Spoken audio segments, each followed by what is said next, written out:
当时花上300个 W 就能在北京边上住这样的大别墅了，我敢说这就是老百姓传说中的豪宅别墅。我一个北京的粉丝阿姨把自己在3环内紧凑型的一个老破小的板楼卖掉了480万，没想到只花了300个 W 在北京边上能换一个这么大的别墅，200多平，什么概念？当时呢带她过来的时候，阿姨呢当时一眼就相中了这个。现在呢基本上已经是过去有了3年多的时间吧，赶上了口罩呢这3年的时间，看看现在的行情是如何，也顺便呢带大家去看看里边住起来怎么样。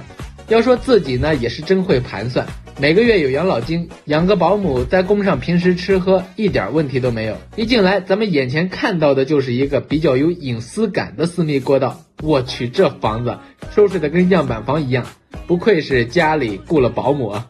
继续呢咱们往里边一进来呢就是一个非常大的客厅了，把餐厅和客厅基本上都放在了这个空间，相当 good nice。 而且旁边一进门这块呢还是一个入户的车库，这在当时这点 money 怎么样呢？给力吧。继续呢咱们来好好看一下，这个房子一共有3层，还带着特别大的院子。在餐厅的北向这边呢是厨房空间，而且这种布局还设计成了一个 U 型的橱柜设计，这块地方也是相当够大。这要是放在繁华地段，老铁们你们来给估个价。房子呢一共是有3层的，而且呢我们看到在房间内部呢还可以安装一个电梯，上下楼老人是比较方便的。电梯右侧这边呢就是咱们平时老人喜欢的长辈房了，空间呢是相当阔绰，大床摆进去也是很舒服。而且在门口呢是一个卫生间，做到了干湿分离，这个效果跟酒店有一拼。从客厅的南向这边呢就可以出到院子里边，整个院子的地面呢都做成了硬砖，还设计了一个凉亭和水系。这要是等我老了以后享受上这种待遇，又何惧岁月催人老呢？继续啊，这个院子还不小呢，在侧边呢这一边呢还有一大片，还能在这儿呢种上一些绿植呀和花花草草的。这边看完以后呢，咱们现在回到房间里边再继续上楼瞧一下。2层一上来分区是比较规矩的，入眼的就是一个公共空间。在南向这边呢打造了一个很浪漫的女孩房间，粉粉的真够漂亮。旁边的过道呢是可以直接到外边的小露台吹吹风的。斜对面这边呢是男孩的房间，这个房间比女孩的房间要多了个露台，要说这种设计师呢妥妥的就是重男轻女。继续再出来看看北向这边，北向这边可真的是不简单，超大的一个客卧，来朋友住在这里的话估计都显得很有面子，这种招待也真是够豪横的。不过呢还得说保姆把这个家收拾的是真有品位啊。同时在客卧的这边呢还有一个户外的露台，晚上睡不着的话还能出去喂喂蚊子，写写情诗。客卧这边呢还自带了一个超大的卫生间，干湿分离，名卫设计。那现在咱们再到3层上去看一看，这么大的房子300个 W， 要说住起来还真的是不得了。加上口罩问题，过去这几年会有什么变化呢？继续咱们先上去看一下。3层上来之后，在楼梯口的这个位置有一个户外露台的设计，虽然不大，但是有总比没有强。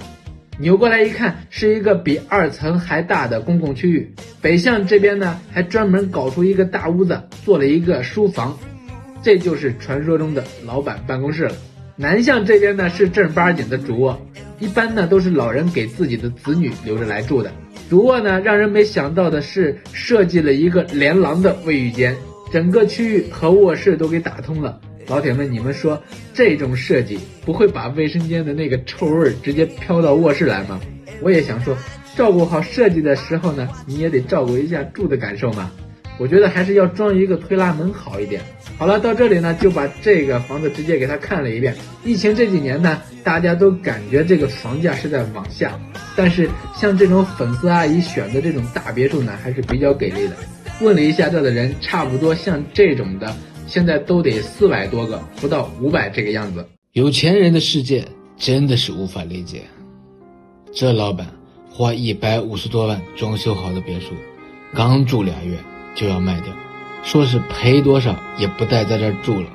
有时候真觉得他们是不是不喜欢房子，就是喜欢搞装修，真是搞不懂这种有钱人的想法。今天就带大家去他的家里看一下。咱们从院子一进来就看到了一个皮划艇，这是充气的那种，也能在水上边滑。100多平的花园里种满了花花草草，还有蔬菜，都舍得花150万搞装修了，竟然舍不得买棵菜，还把这么好的院子做成了农家院，真是有些浪费。难道老板就喜欢这种自己种菜的感觉吗？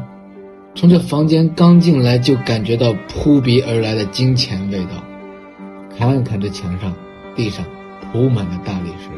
进来的左手这边呢，就是一个独立的餐厅和一个大厨房，橱柜是木头做的，上边还雕了贵气的花。继续往前走，这里呢就是客厅。看到这么高的挑空客厅，还有背景墙满铺的大理石，就知道这客厅有多豪横了。我都怀疑这个老板是不是卖食材的。1楼还有一个独立的洗衣房，这么大的空间就是用来洗衣服和洗拖布的吗？有钱人的生活就是这么讲究，洗衣服也要有个专门的房间。前面的一层是唯一的卧室，房间里面非常宽敞的明亮。这么大的卧室，卫生间标配肯定少不了浴缸。前边这里是个车库，把爱车放进室内的车库不需要担心风吹日晒。现在去负一层看看吧，一般大的别墅负一层都是娱乐的空间，下来就是一个宽敞的休闲区，奢华的软包，还有壁炉、水吧台，可以带着家人朋友在这里喝茶、打牌、品酒。高端的别墅怎么能少得了家庭影院呢？这个房间就是专门为私人影院打造的空间，旁边是一个设备间和仓库，这个仓库可以作为保姆间来使用，但是注意分尸。现在去2楼看一下主卧的房间有多奢华。跟老板聊了一下，这个房子为什么要卖呢？他说房子太小了，想再大一点。听到这个回答，我只能说有钱人的世界我真的不懂。现在到了2楼，又是奢华的食材背景啊，右边有个大工位，大小看起来好像比1楼的小了那么一点，不过有个独立的淋浴间能洗澡。旁边的客房空间还是蛮大的，而且装修的也是比较的雅致。另一个房间比刚才的那个要小了一点，看起来也是比较舒服的，不知道租起来什么样。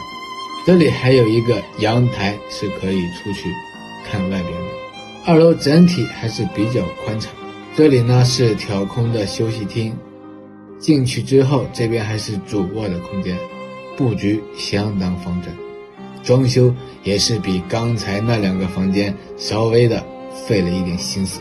这边也有一个外出的阳台，房间的一侧设计了一整面墙的衣柜，这么高大上的卫生间加上豪华的双人浴缸，好像让我想起了在哪部电影里边看过，有钱人连上个厕所和淋浴都是在享受。好了，到这里呢就是今天的全部内容了。我是牧羊，换种风格，我们下期再见。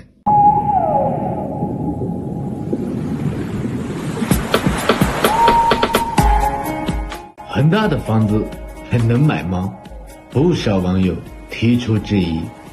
话说回来，现在的恒大那可是够狠的，就我眼前这个，1个月的时间就下调了100多万，粉丝到了当场二话没说直接搞定。去年我还记得是100多 W， 可今天再看，虽然房子还是这个房子，但是价码变了。穿过 U 型的步道，走在优美的入户花园里，如果不是看到这个房型图，我真以为几十万就能买下这栋小别墅。搞了半天是个样板房，我从容地打开房门，整体的看了一下这个房子，跟我上次见到它的时候还是一样的，唯一变化的就是身价掉了好多。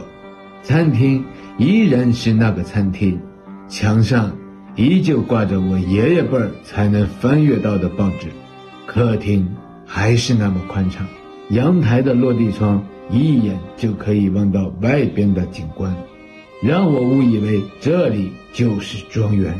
要不是眼前的那栋大楼把我拉回了现实，告诉我那才是入住的房子，我还真以为我进到了别墅里边。转身我又看到了挂在餐厅的船桨，也许因为这里出门就是湖水吧，出门随手抄起船桨就可以去划船了。餐厅旁有个小卧室，说小也不小，至少能放下一张床，一个柜子。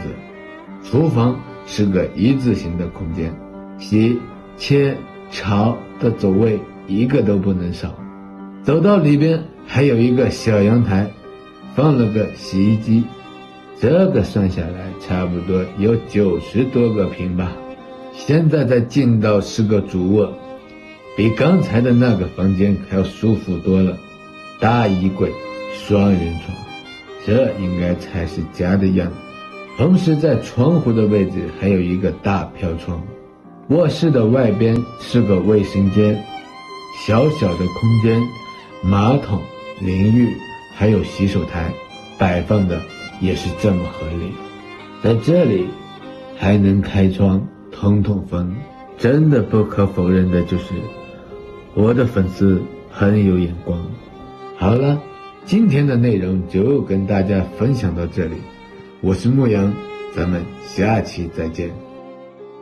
北京的一个叔叔呢，把自己在北京700万的房子卖掉，然后在河北这边呢买了一个别墅，这块呢是跟北京挨着的一个地价啊，非常方便。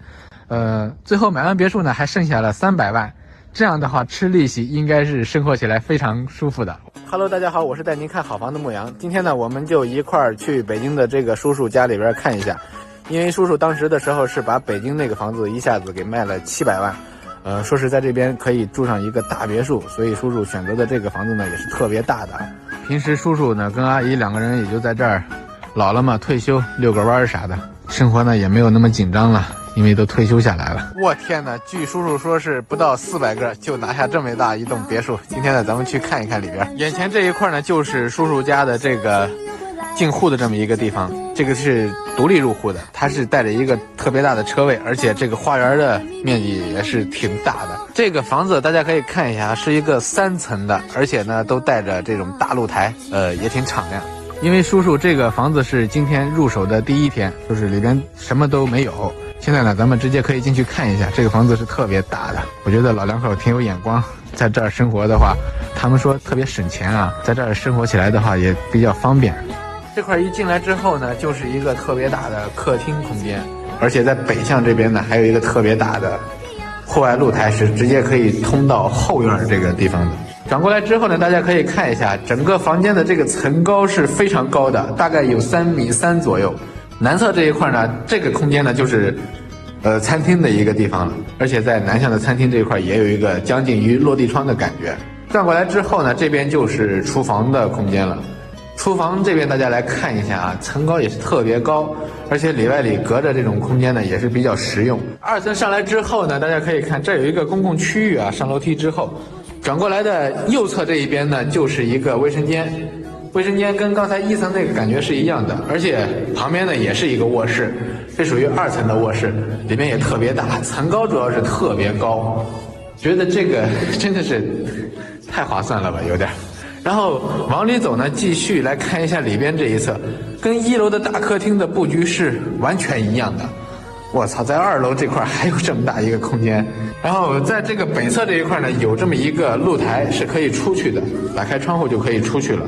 在南向这一块呢，还有一个小露台，这个有点小，但是也可以把它做成室内的一个空间。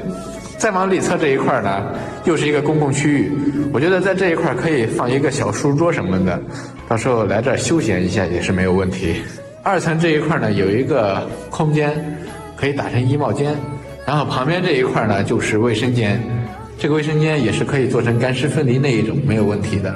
现在呢，我们把这个2层看完之后呢，从这个地方还可以上到3层上面再去鉴赏一下。3层据说是有一个特别大的露台的。我觉得俺家现在这个叔叔的眼光肯定是没有问题的啊，花了不到400个，然后把北京的房子卖掉，拿着退休金，拿着这个利息在这儿养老生活，还挺会给自己盘算的。3层一上来正对的这一块呢，就是可以直接出到外边的露台的。我估计我现在应该是出不去的一个状态啊。大家可以从这窗户上看一下，特别大，外边也是，而且可以做成户外烧烤区。来看一下里边这一块，还是一个特别大的卧室啊，但是这个卧室的层高是非常高的。我们来看一下，好家伙，叔叔说预算装修差不多得花个40万左右，我觉得应该差不多够了啊。在这一块呢，还有一个卫生间，这是配着这个卧室来使用的。南向的这个卧室好像要小一点点啊。而且在南向的这个地方呢，还有一个卫生间是给这个卧室留着来用的。旁边这一块呢是一个户外的露台。大家看啊，2层和3层都有露台。好了，到这里呢就是今天的全部内容了。如果说等到自己退休以后，把自己在1线大城市的那种房子馊掉，然后换成这种3线小城市来生活，住上这种大别墅，你觉得怎么样呢？好了，我们下期内容再见。